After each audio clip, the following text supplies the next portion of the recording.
Hello, and welcome back to the 20th Century Dude channel. On today's Features of the Month review, there's not really going to be a particular theme going on. It's just two random movies.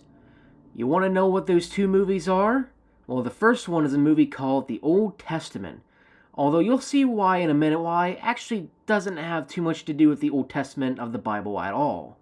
And the other film is a Clint Eastwood film from the 90s called In the Line of Fire, which you may or may not have seen. Anyways, let's dive in.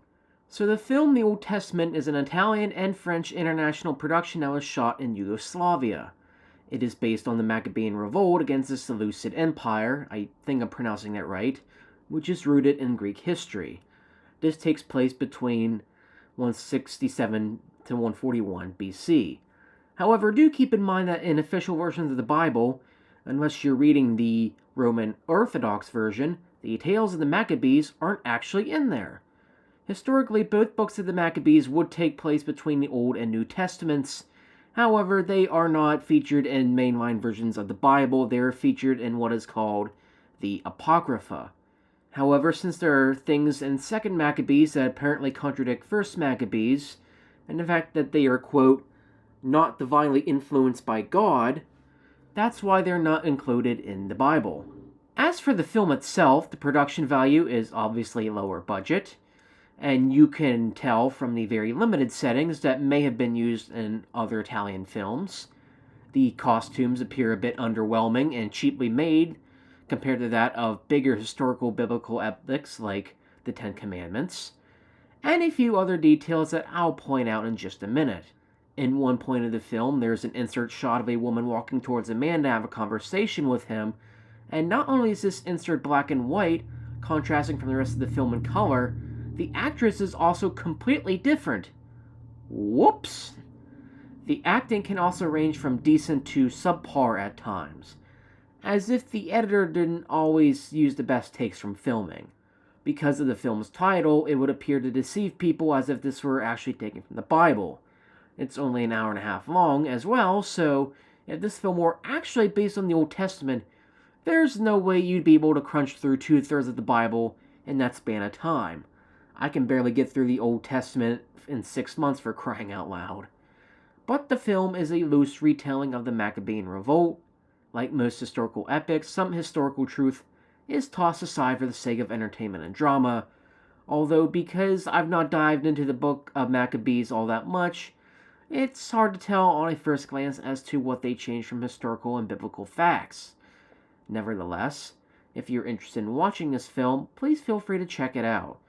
Although keep in mind of its low-budget nature, because it is pretty obvious watching the film of its limited production value.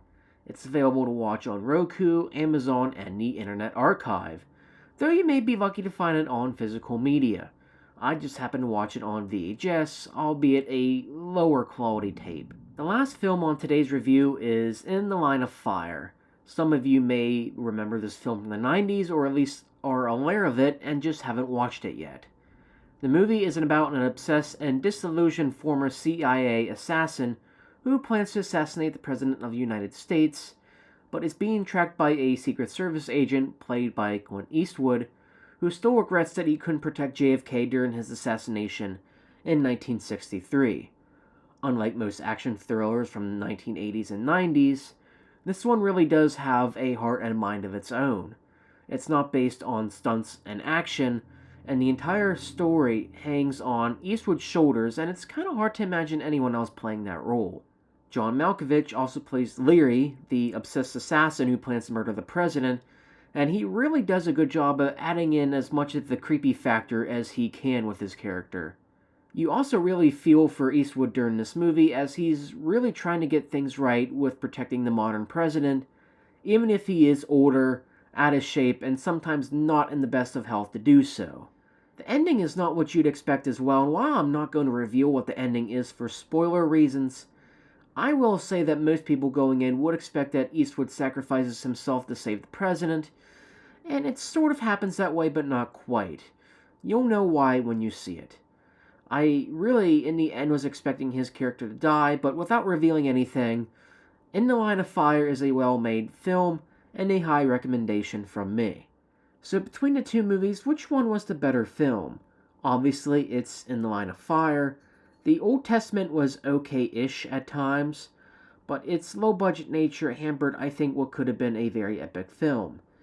It might have been something that was shown in Sunday school rooms once or twice every 20 to 30 years, depending on the church, but it's not something that really has very prominent exposure, hence why it wasn't very easy for me to find any information on it. Clint Eastwood is also one of my favorite actors, so that was also going to be an easy draw into watching In the Line of Fire. Another film that I happened to watch on VHS tape as well. You know, these old films are kind of like a marriage. If you take care of it long enough, it'll last.